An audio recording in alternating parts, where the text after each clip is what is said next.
Hello there, Leon Man and Mountain, back once again in the Forest of Bowland on Fair Snape with a big backpack, which can only mean one thing. That's right, tent review. As you already know from the thumbnail and the title of the video, I'm reviewing the Fjallraven Abisko Lite 2. Now, I know on this channel, if you watched a few of my reviews, you'll know that I normally review budget tents and mid-range tents, but today I've gone for a bit of a premium one, and it's a tent that I've always fancied, the Fjallraven Abisko Lite 2. Bit of a mouthful. Today I'm going to give you an honest review. I'm not going to hide any of the faults from you with it. I'm not going to lie to you about anything or mislead you. I'm going to be 100% honest with this tent because I have used it twice now, and there's a few things I like, there's a few things I don't like. So join me on Fair Snape as we give the Abisko Lite 2 an in-depth review, and at the end I'll give you my final thoughts. So let's go.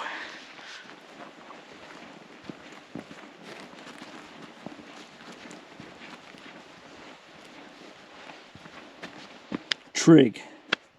Well, as you can see guys, well and truly in the clag today. It's looking, it might clear up, but right now that's not what I'm interested in. I'm interested in getting my pitch and getting set up with the tent. So yeah, let's get it out and have a look. So before I roll it out, that's the size of bag that it packs down into. As you can see, pretty small. It's very good, to be fair, the way it packs down, nice and small, and it is big for the size it packs down into. So that doesn't have the poles in it, doesn't have the pegs in it.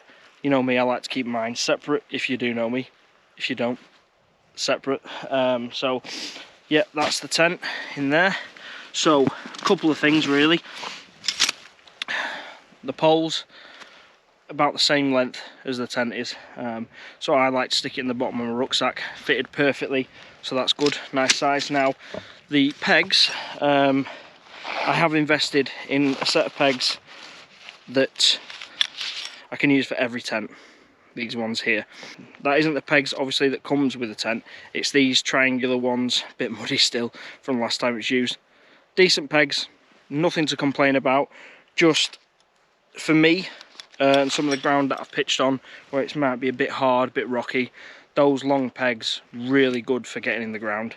So that's why I bought a set of pegs. No slight on the pegs that come with this tent, they are still pretty good, but I have upgraded all my pegs to meet my requirements. So something I would recommend if you are a bit of a wild camper, buy a set of really good pegs and you don't ever have to think about it ever again.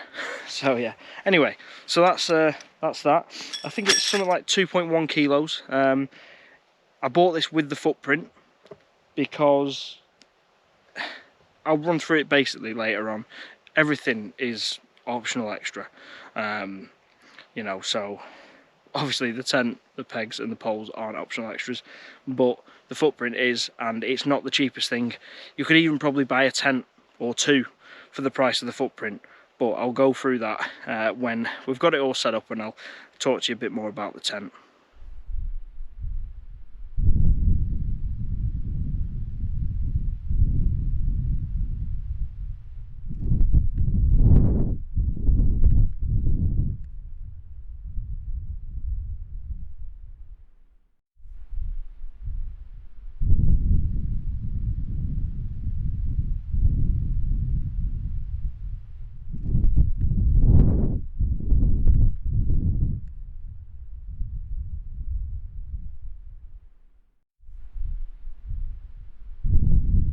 Right, so I'll give you a quick run around of the tent. It has 6 guy lines. Now you're supposed to pitch this tent. This is the part that's supposed to face into the wind.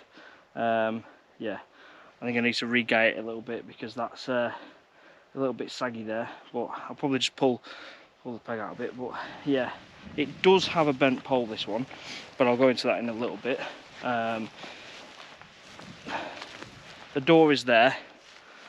Now, there's a little bit of an issue with these tents. They do tend to be flappy, but they are a big footprint. They're a big tent. Great for this sort of terrain, where you got a big flat broad hill with, you know, decent ground basically. You know, you don't have to fit into a little area, so it's good for that. But I do have my issue with the actual let's put it this way, the way that that this deals with the wind. It's yeah, I'll go into that in a little bit. But yeah, just turn that up.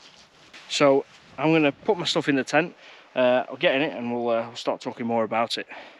Now, when we're talking about room on this tent, we are talking about room. It is a palace inside here. Lots and lots of room. It is definitely a two-man tent. There is no question in my mind that you can fit 2 men in this one. And the porch is pretty impressive for size. I just leave my backpack in the porch and my boots, and I can cook in there as well at the same time. It's pretty good. So yeah, just in here, as you can see, this is the inner tent door, and that's the inner tent obviously. In here's the porch. As you can see, got a big backpack in here. I'm just unpacking it, but lots and lots of room.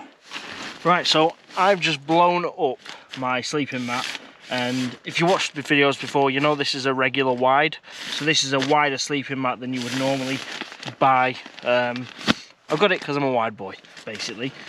But as you can see, there is lots of room. I mean, it is very, very spacious. I've got all my clothes, spare clothes here and what have you, but it is so roomy, it's unreal. So yeah, there are no complaints about size. Lengthwise, you are laughing. I tend to use 2-man tents for just myself, basically because I want the room, I want the availability of space for all my gear. But yeah, really, really good and spacious. Right, so let's talk about the tent itself. The outer tent material itself has a 3000mm hydrostatic head. Basically you can hold 3 meters of water above the material and it shouldn't leak. So you're not going to get much of that in the outdoors. The tent itself weighs around 2.1 kilos without the ground sheet. The ground sheet obviously weighs more.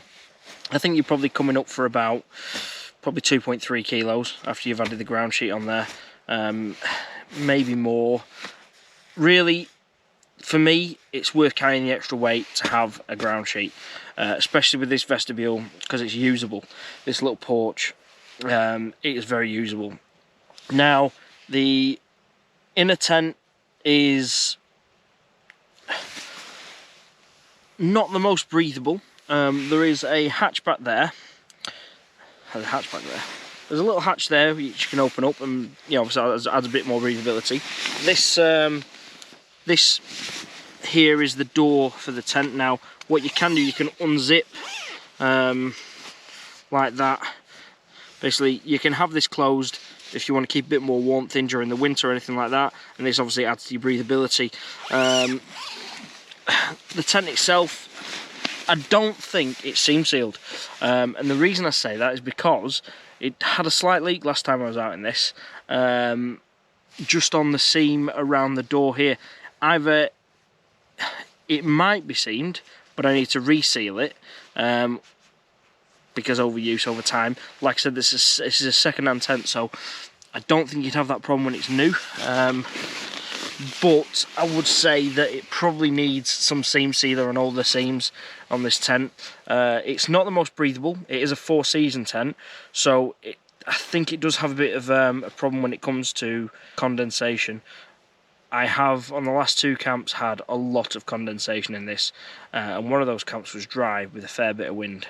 And it might have been the way I was lying.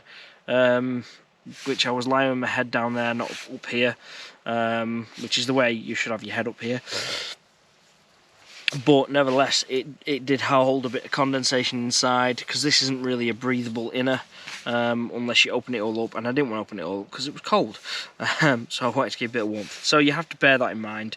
But this is Britain, you do tend to get quite a bit of condensation, although there are some tents that seem to be better than others when it comes to that. But I think this particular material, I was speaking to Simon and his Hilleberg, the same thing. You know, the material itself I think holds a lot of the water on the actual fly itself. Now you can put extra poles in these tents. Now I did say before it has a bent pole. Now I didn't pay full price for this. I wanted one. I've wanted one for years, but I've never really wanted to spend the money to buy it just yet.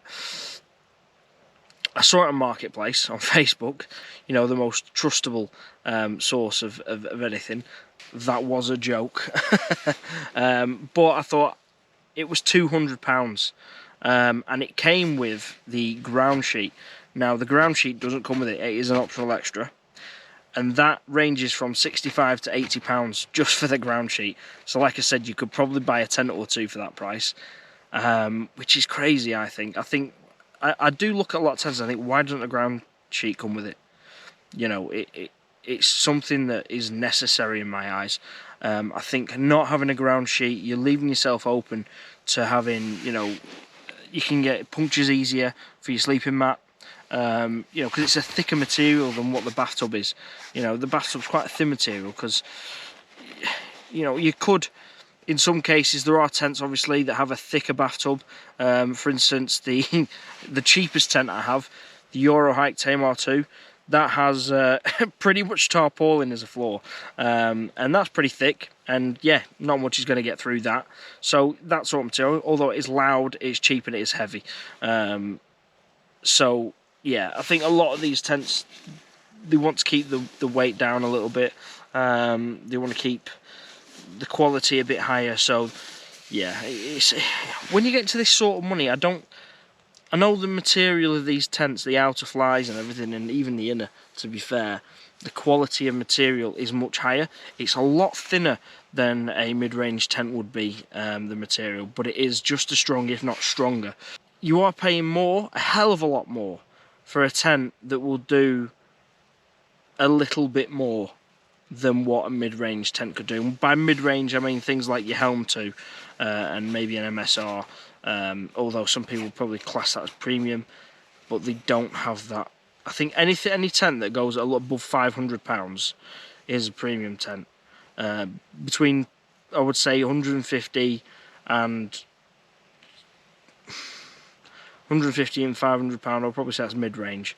Anything above £500 for me is premium. This tent RRP is £700. You can pick them up for about 560 quid, which is still ludicrously expensive for a tent. But again, it depends what you're using it for. If you are like me and you're just wild camping in England, you're not doing any expedition work, or you know, you're sort of solo camping or whatever, and you're only doing it every now and then, there is absolutely no need to buy a tent like this.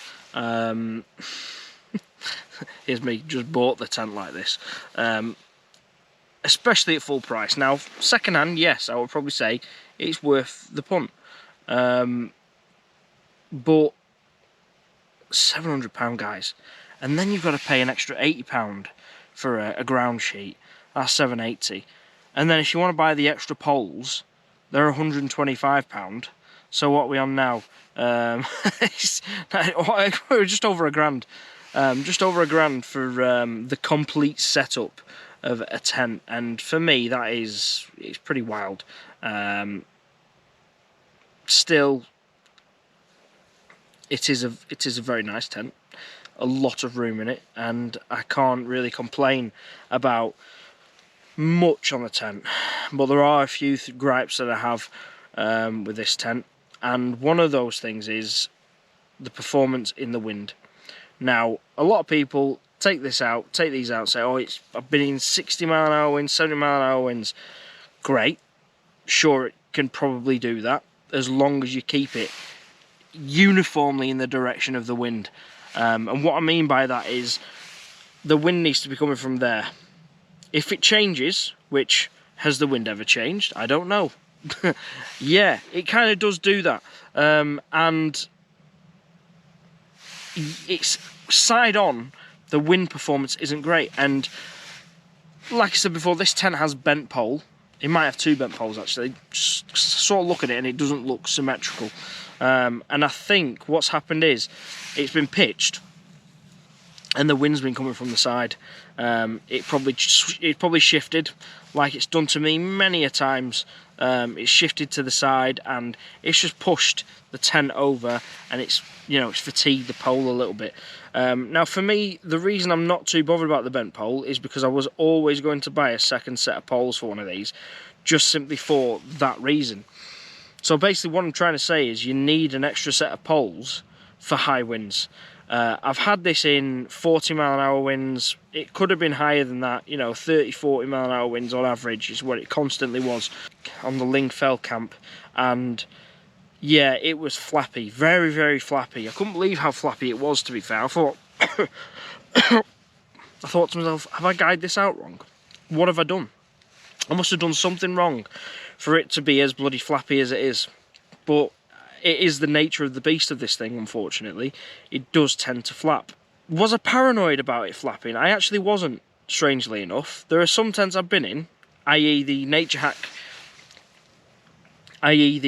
Hike Cloud Peak 2, where when it's been windy, I have been so paranoid, and that's a geodesic tent. That is a tent that has 3 poles crossed over each other, which should be super strong in the wind, and that flaps, the hood actually flaps like mad on that, and it bends and it moves, and it you know, it's the poles, don't get me wrong, the poles in that tent aren't the poles like they are in this tent, but they are still, you know, I was still paranoid about that when I was out in windy conditions with that. This, I wasn't that paranoid, but I was just annoyed. I was just annoyed how flappy it was. I thought, oh my days, this tent is for everything that I've got in it right now is you know, RRP is £800 a tent, and it's flapping like mad in the wind. It dealt with it. It took it fine. It had no problems whatsoever. But yeah, it just didn't like the wind. It just flaps. So that is a downside to it. Like I say, I'm going to buy another set of poles because I am, you know, I don't try to camp in 60-mile-an-hour winds like some people do. I have no interest in that. That sort of, to me, is a little bit annoying. You know, I have to bring my earplugs for that. So yeah, this has been out in some pretty bad conditions for the last 2 camps. First one was very, very windy, and the second one was a bit windy and very, very wet. And like I say, it had a slight leak just on the porch door on one of the seams. Now I think that's probably, in my opinion, that's probably from previous use or constant. You know, it's been used quite a few times, I think, this tent. But for how many times it's probably been used, you can't tell. It's, you know, it's really good. So yeah, money-wise, very expensive. But the room in this thing, man, it's crazy. You've got a washing line, so you can hang your socks up in there, you know. That's pretty good. Yeah, it's, I don't know, I like the tent, I really do. I've wanted it for a long time, but is it all cracked up like it's supposed to be? No, it's not. But it will probably last a long time. But saying that, my other tents probably will as well. As long as it's been looked after, as long as you look after them, as long as you know, don't do what I sometimes do and not dry things out afterwards. It's like tomorrow this will go up in my back garden, air out, dry off, and then I can pack it back away. But yeah, it is a really nice quality tent. But again, it's a lot of money for a tent. So anyway, right. I'm going to go and open up this bag, which has my brewing equipment in it, and I'm going to, yeah, I'm going to brew up and make a coffee, and I might have a, what else have I got in here? I've got, no, I'm actually going to eat this time. Not like I did my last camp where I didn't eat anything. Bit silly, but hey ho. Oh yeah, look at that. Oat crumbles. That'll do me. I'll have that with my coffee. So yeah, get a brew on and chill out for a little bit.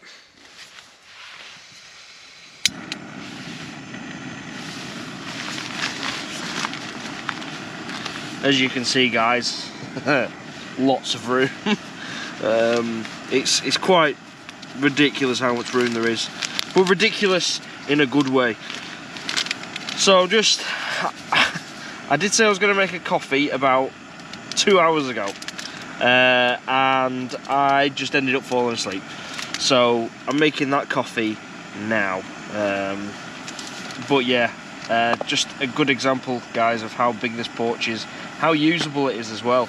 I mean, I've got my bag packed down there, boots are all the way at the end there, and I've just got all this room for activities, i.e. cooking, and I don't know what else to do while you're camping, to be honest. I'm sure there's someone out there who'll find something fantastic to do in that space.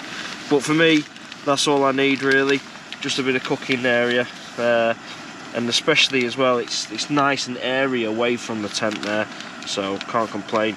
Now, it has only been 2 hours, and it has rained a little bit. It has also got very, very cold, and I'll be honest with you guys, the condensation is tremendous so far. Actually, looking at it now, to be fair, it's not that bad right now. I've just got it's just all my breath, really. But yeah, not too bad. Just let this boil now, have a bit of a brew.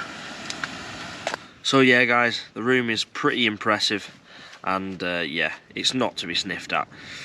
For the weight ratio, the weight to room ratio on this is pretty fantastic. I can't make a single complaint really. I'm not comparing it to a tarp tent or anything like that, because that's not how I camp. I'm definitely very much a tent guy, and I would rather have, an inner and an outer.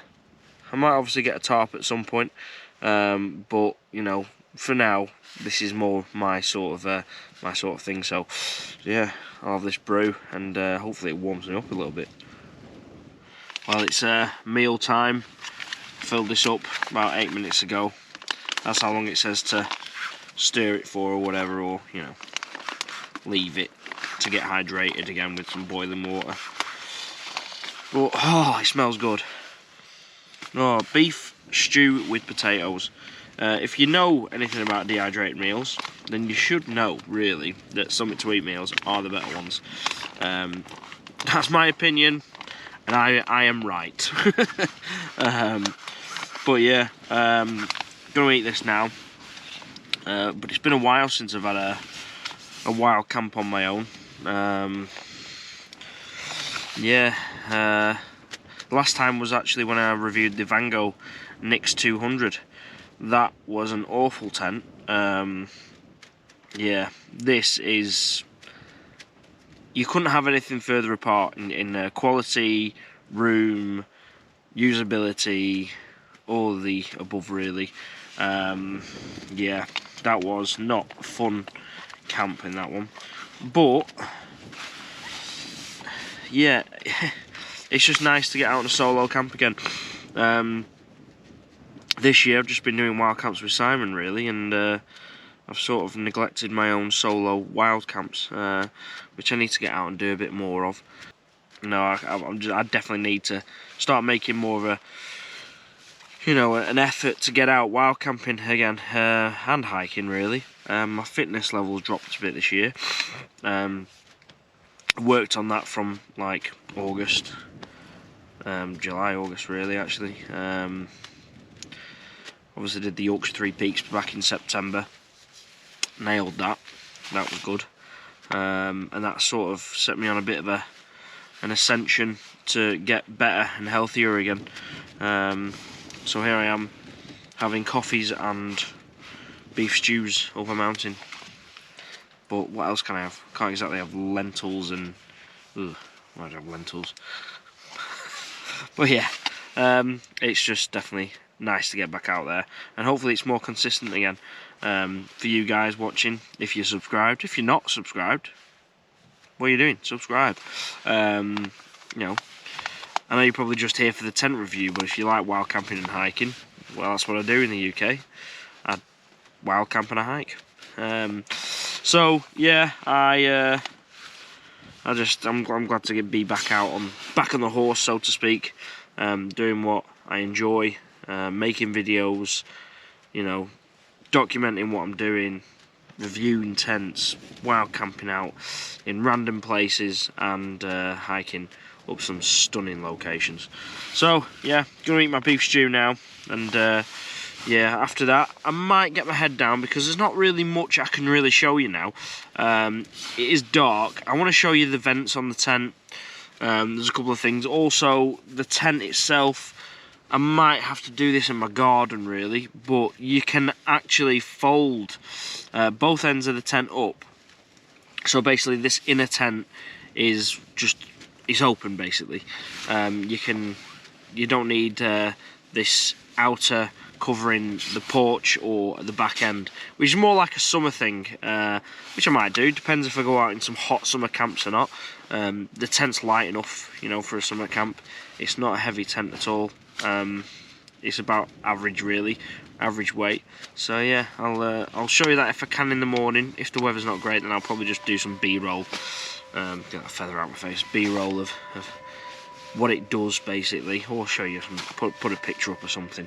But yeah, so beef stew time and brew, and I might consider getting my head down for the night.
Well, good morning guys. Yeah, a lot of condensation this morning. It has rained, in all fairness, so it's very, I mean, you can see here, I don't know if you can see it properly, but this tent condensates so much. The problem is I haven't had a dry camping this yet. No, completely dry camp, so I can't tell you if it's a nature of the beast on this thing or not, but even the lens is fogging up, that's how damp it is. Yeah, madness. But yeah, it's not the best for condensation. There is certainly better, but then again, I haven't had any ventilation open, so I was going to show you that this morning. So we have the vents here. This literally zips open here, and you've got obviously this mesh here, and then on the big door for the inner tent, like I said yesterday, this here double zips, and you got mesh like that. So don't get me wrong, if that was open, it would probably make a massive difference. So I can't really say that I've done this properly for ventilation. So the fact that there is condensation, it's partly my own fault because I've not opened up any of the vents basically. There's also another vent back here. Oh, So you see this constantly obviously mesh, but you can open it up to add more ventilation, and then obviously you've got another little hatch like that opens up to give a bit more ventilation as well. Which, I mean, really I probably should have done. It'll probably make a massive difference, but I'll probably do that on another camp. But for now, I just wanted a warmer tent. But yeah, good night's sleep. I can't really say I've had a bad night's sleep. I've had a pretty good night's sleep, but obviously your sleeping equipment helps with that. But I think I'm gonna get a brew on because that rain has just started again. It's annoying. I think I've got to dry it out in the garden for another 3 days. Yeah, decent enough tent, decent enough sleep. I'll show you a couple of things on the outside as well, like the extra poles you can put in it and all that kind of thing, which I will be buying, because I believe that it's a sensible thing to have, is the extra set of poles. So yeah, brew time. Well, I'm out of the tent and it cleared up last night, didn't it? But this morning clagged in again. So I'll show you these poles and exactly how it works, really, doubling up the poles. It's pretty simple really, being able to double up the poles. The way they've done it, it's pretty nice. So I'll just get the camera down.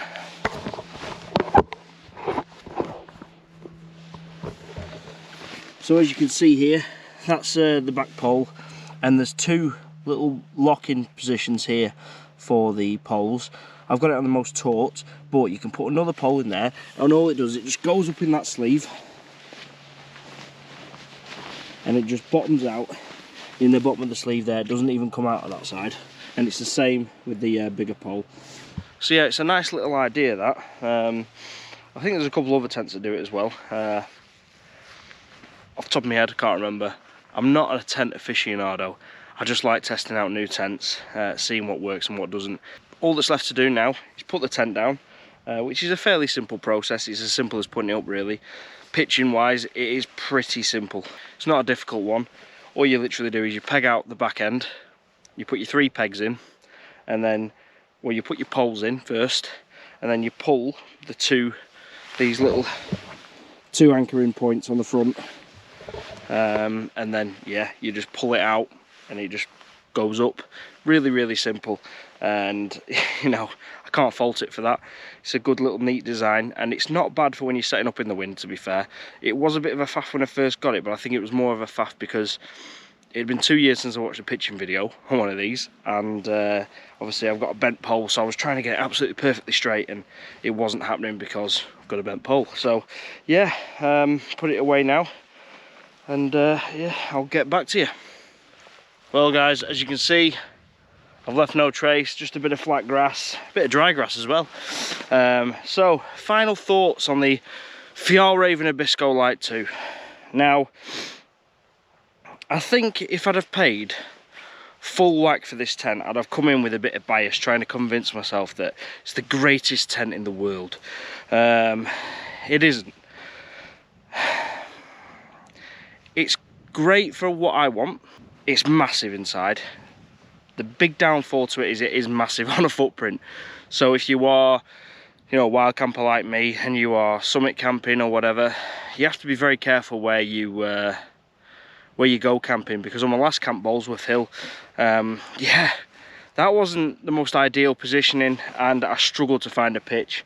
But if I had my Helm 2, it'd have been a lot easier, or even if I had my 4-class MT 500. Now, speaking of the 4-class tent, I reviewed that on the channel. If you haven't seen it, just go on this playlist of tent reviews, and you'll come across it. It's the Decathlon 4-class tent.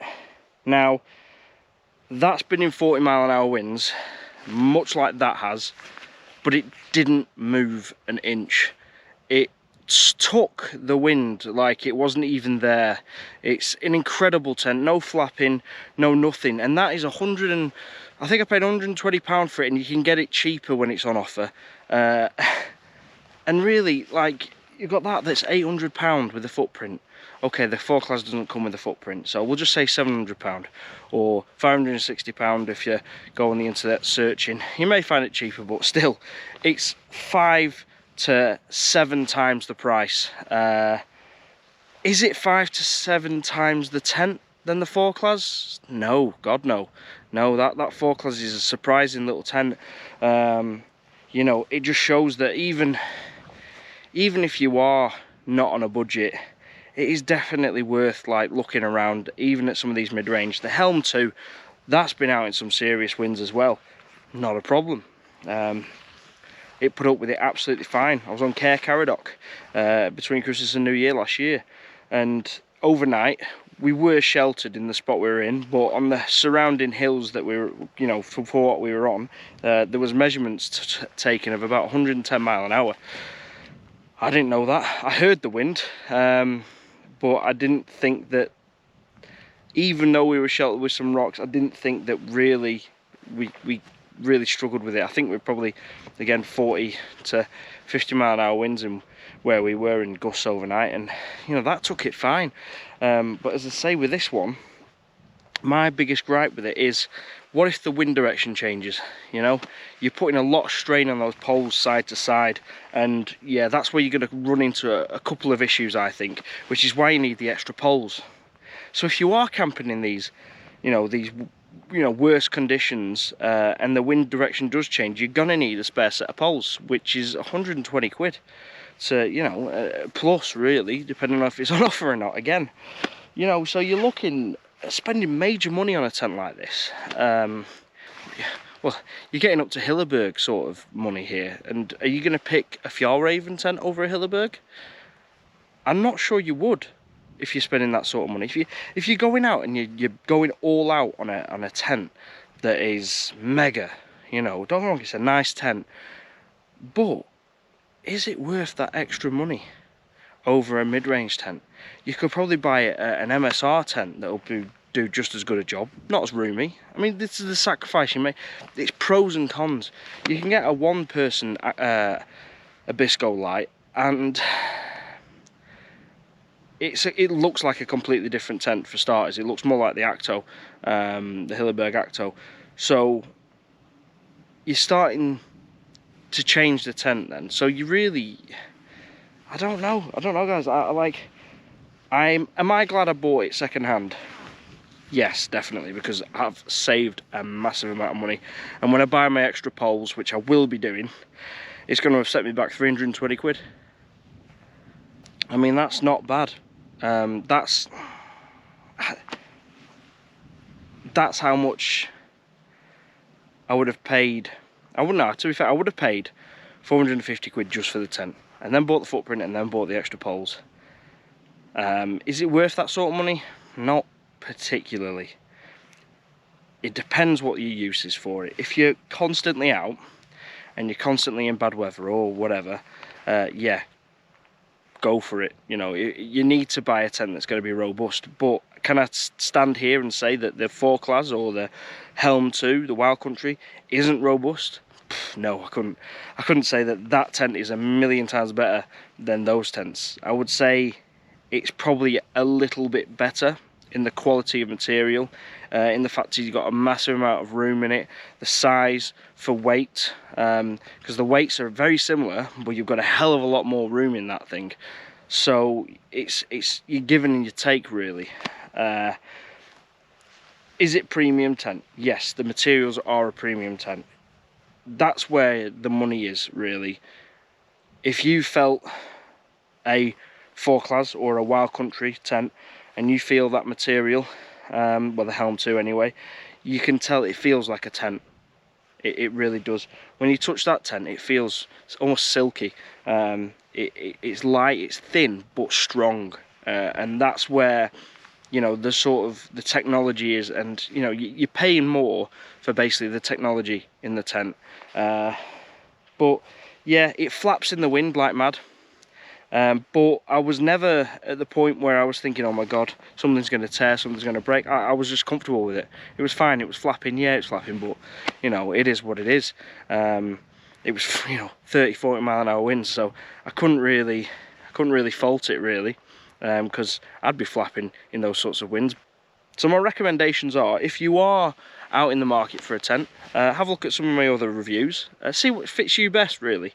If you have watched the other reviews, then you'll sort of know really. Obviously I'm going to be trying the Hilleberg Acto 2 at some point.